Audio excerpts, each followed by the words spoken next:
Hallo, Jule von Visions hier. Ich sitze hier mit Biffy Clyro, die vor ihrem Auftritt nochmal bei uns vorbei gucken und ja, mal erzählen, wie es so läuft. Hi guys, thanks for taking the time. Hello, thanks for having us. How's your festival season going so far? This is the start of it. We're starting our festival season at Rock am Ring, and there's no better place to start it. So we're excited to play for the lovely German crowd once again. Let's hope, fingers crossed this goes well today, and then I can answer that question positively.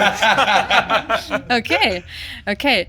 So you're like practiced for this? We just go turn with up the and hope for flow. the best. Yeah, okay, cool. You'd hope at this stage of being a band that we could just walk on a stage, but we still need a lot of rehearsing. But we had a little bit of time off, and we've been in the studio, so we definitely needed to get in the rehearsal space and kind of get the rust off. So we've had a couple of weeks really enjoying playing, and we are poised and ready to play this festival. It's always, we've played it I think once before, and it's always a highlight, in everyone's festival season. But it's a perfect place to start, and we're ready to go. We are ready. Okay, that sounds really good. And earlier this year, you mentioned it, you spent some time in Berlin. And how was it there? Fantastic. I mean, don't need to tell you guys that. Berlin's a cool city. It's so creative. We've always wanted to record a record there, and the opportunity kind of arose this time. So yeah, we did some sessions in Hansa and things, and stayed in Kreuzberg for a bit. Where was it? Another studio? It doesn't really. GRS. So it was great to spend. We spent about 7 or 8 weeks in Berlin. Really get to kind of know the vibe, and yeah, it's just there's creativity and art seeping out of everywhere, every building, every corner you turn, there's something amazing. And it was really nice to be in Kreuzberg because we watched like the birthday party documentary, the Nick Cave thing. We watched a few Hansa things like Depeche Mode, so we were very much getting in the mode. Some Einstudende Neubauten as well. Yeah, you gotta love Blixa. And there was a few people in the neighbourhood that looked exactly like Blixa Bargeld from 1987. Yeah. Like they're off their, on crack. Yeah. They've not eaten food for about 7 years, and their hair is just perfect. So yeah, we salute Kreuzberg and Berlin. It was an amazing city. So since your last record, you recorded at home in Scotland. Yeah. So I thought we could make a little game playing Berlin versus Scotland. Oh, okay. I mean, Berlin's amazing, but Scotland is. I have said it's an easy game. So okay. Just choose one: Scottish Highlands or urban jungle. Oh, Scottish Highlands. Yeah. Yeah, great. All right. Kaye Dancing or Moshpit? You know what? A good Kaye is wilder than a Moshpit, so it's got to be Kaye Dancing. Yeah. It's got to be. Have you ever been a part of a Kaye? No, but I want to be. It's amazing fun. Like the rules of life just go out the window. Anything goes, and everyone has the best time. So yeah. But can you explain what it is for people who maybe don't know? So a Céilidh, is like a Scottish version of, like Irish dancing. It's kind of like our condition and that, but you sometimes have dances with like 16 people where there'll be people up the side and you dance down the middle. You sometimes have, you have a gay Gordon, which is 2 people, and then you switch partners. There's always lots of switching partners. It's very, very progressive. It is very progressive. Very progressive in Scotland. But yeah, it's one, you end up dancing, if you start a dance with one person, you end up with someone you've never met, and that's the beauty of it. It's like everyone's in it together. But when I watch it from the outside, I always ask myself, what are the rules? Everyone seems to know what to do, but I mean, how? It tends to get refresher, don't you? Yeah. It tends to be that everyone's standing about looking at each other, going, I can't. And then the band sort of give you a few. They always have to teach you the dance before you start. No. Yeah, no. You learn so young that it's part. It's just like you just know it before you're aware of anything. So you go to Céilidh's when you're really, really young and you're doing knee slides across the floor, but just before you know it, you know about 6 or 7 of these Scottish dances, and there's lots of spinning. I should have said that. There's lots of spinning and grips and things, but yeah, it's kind of intrinsic, I guess. They are. Yeah. Just in your blood, so kind of. Yeah. So, okay. So next one, Coca-Cola or Iron Brew? Oh, Iron Brew. Yeah, it's got to be Iron Brew, surely. It's kind of our national drinks. Do you think James could be the Iron Brew man. I've got my. That won't mean anything to you, but back home there was an advert with the Iron Brew kid, and he had the red hair And the denim. He always okay. wore denim. Yeah. And that's what I wanted to dress up for Halloween when I was a kid. But I believe Scotland is the only country in the world where a soft drink other than Coca-Cola is the #1 selling soft drink. So we at least Apart from chili. apart from chili. Those bastards. Not really, I love chili. But how would you describe it? You can't. It's people try and say it's like bubble gum, but it's not. bubblegum. It's not bubble gum. It's not any fruit you've heard of. It's like a science fiction fruit. Yeah. It's like if you imagine a cartoon came up with a fruit and then put it in a drink that you could drink and it was fizzy. That's probably what it's like, but it is the amber nectar. Yeah. It's a beautiful thing. It's got medicinal purposes. Oh, hangovers, it is brilliant. Like if you have a hangover, you just down a can of Iron Brew and you just feel great. Make of that what you will. And there's quite a lot of caffeine, and I didn't know that before the first time I tasted it. Yeah, you've had it. Did Yeah. you like it? I'm not sure. Yeah, to be honest. exactly. What did you think it tasted of? It's hard to say. Some kind of energy mixed drink. I don't know. Okay. Well, as long as you go back for more, we're going yeah, to force for feed you sure, Iron yeah. Brew after this interview. Yeah. So next one is Döner Kebab or Haggis.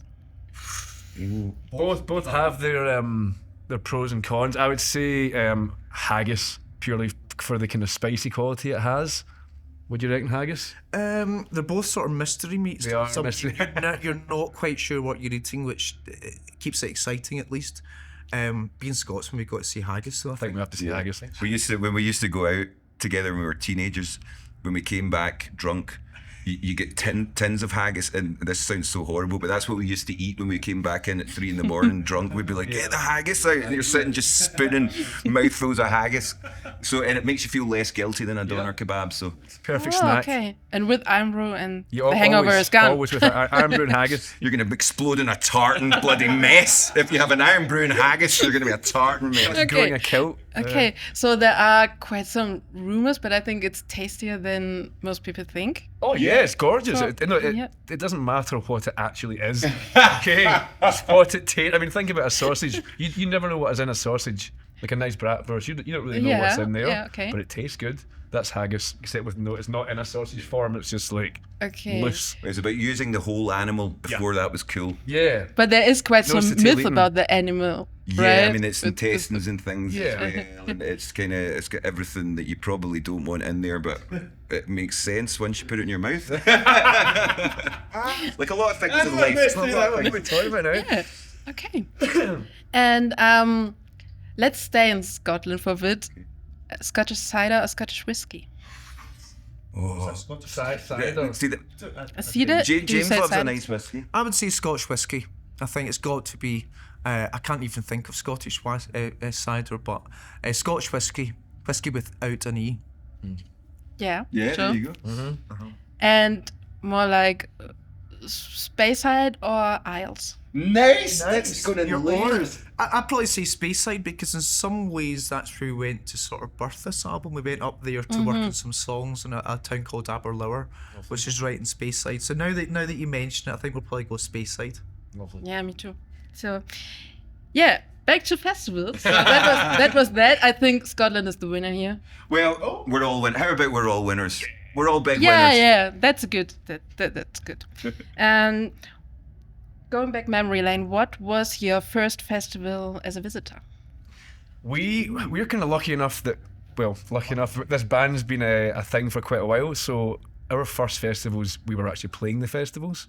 I think you went to a festival, did you not? And you After we'd been for the first taste as a band, though. really? So yeah, our very first festival was playing a festival. So we've been very lucky. We don't really go to festivals because It's strange. Like the one downside of playing so many festivals and the fact we played our first festival when we were 18, it kind of makes it a lot harder. The thought of going, as part of the crowd, because once you've kind of had that little treatment of just having a little bit of quiet space back, it's really hard to think that you got to go out front and you don't have your headquarters. So we're definitely spoiled, very spoiled.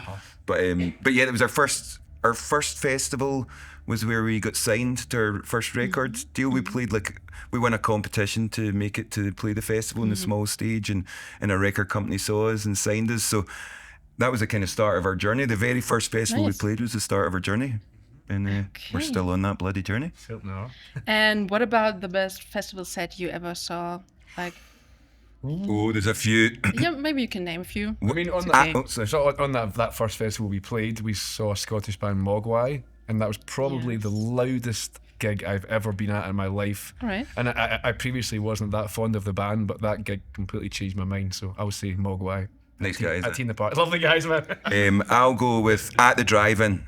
We saw At the Drive-In in '98 or something, and it was on the back of their first EP. And there was hardly anyone watching, and we were kind of down at the front because one of our friends' bands were playing. And they came on and they just exploded. Cedric was climbing, anyone that knows At the Drive-In, it just went off, and it was one of the greatest live experiences probably of our life.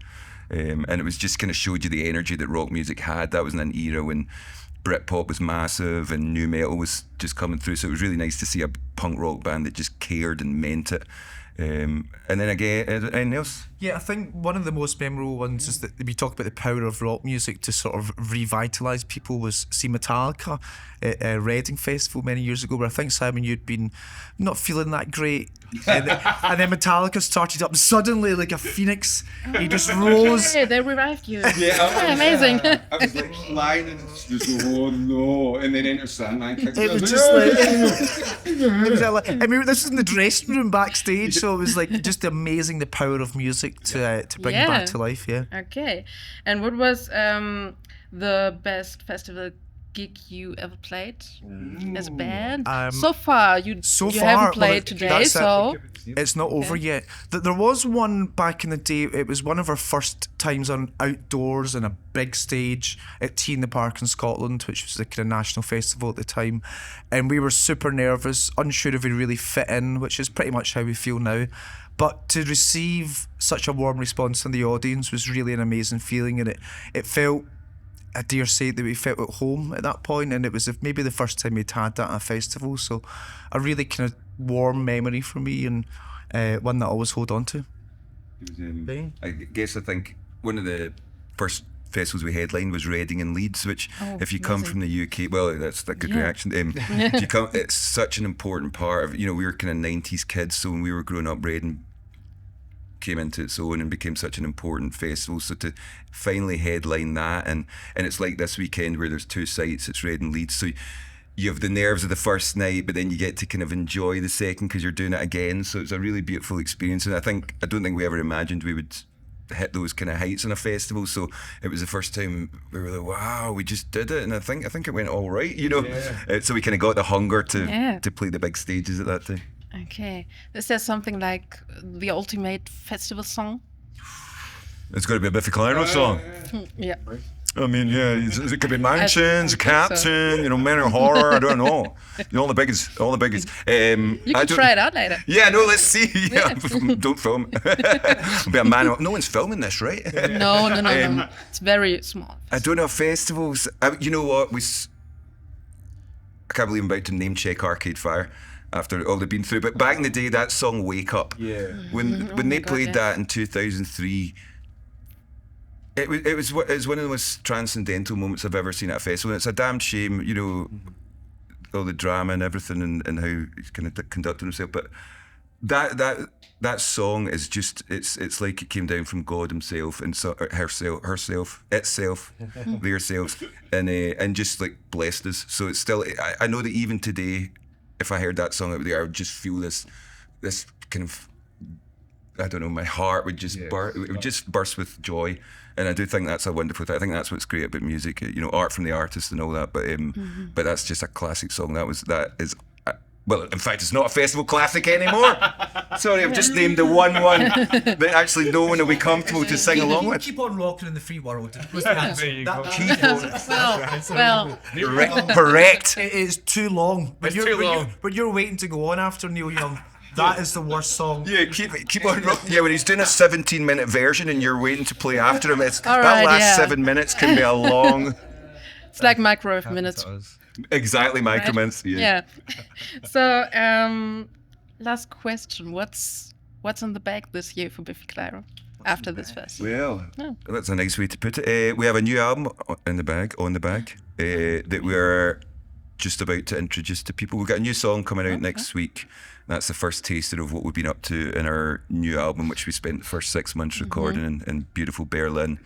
And yeah, just more shows. We'll do some headline shows later in the year, but we've got a few cool festivals over the summer, none cooler than this, and it's just going to be a great time. We're playing Scotland, England, and a few places around Europe, and lovely Germany. So it's a good way to kind of get back in the race, because we've been out the race for a while. You know, we've been quiet. So yeah, I'm sure you can see the glint in their eye that we're ready to crack the this whip. is the best place to get back in a race. I mean, look Absolutely, at that. metaphorically and physically. Yes. I brought my bike. Amazing. Thank you very, very much. Thank you, what Thank pleasure. You,